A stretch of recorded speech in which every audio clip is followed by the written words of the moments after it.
नमस्कार बंधुरा सीमा किचेने स्वागत जानाई।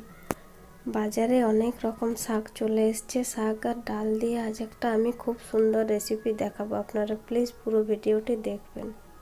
কড়াইয়ে দিয়ে দিয়েছি সরষের তেল, তারপর ফোড়নে দিলাম তেজপাতা, শুকনো লঙ্কা, তারপর দিলাম পেঁয়াজ কুচি, আদা কুচি, রসুন কুচি আর লঙ্কা কুচি দিয়ে এগুলো একসাথে ভালো করে লাল লাল করে ভেজে নেব। ডালগুলো লাল লাল করে ভেজে নিয়েছি। এখন দিয়ে দিলাম পুনকা শাক। শাকগুলো আমি একটু বড় বড় করে কেটেছি। এরপরে দিয়ে দেবো পরিমাণ মতো লবণ আর দেবো হলুদ।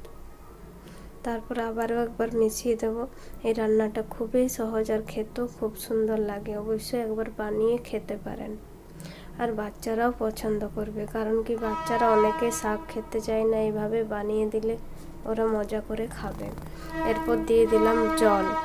জল দেওয়ার পর ঢাকা দিয়ে আমি ভালো করে এটা সেদ্ধ করে নেব। সেদ্ধ হয়ে গেছে দেখুন, মিডিয়াম আঁচে রেখেছিলাম, বেশ কিছুক্ষণ ধরে সেদ্ধ করে নিয়েছি। ডালটা বেশ ভালোভাবে সেদ্ধ হয়ে গেছে। এখন দিয়ে দেবো একটু জল। আবার একটু জল দিয়ে দিলাম। এখন এই ডালটা ফুটে উঠবে। তারপরে ফুটে ওঠার পর দিয়ে দেবো অল্প পরিমাণে ঘি। ঘি দিয়ে দিলাম দেখুন। এরপরে দিয়ে দেবো উপর থেকে একটু গরম মশলা।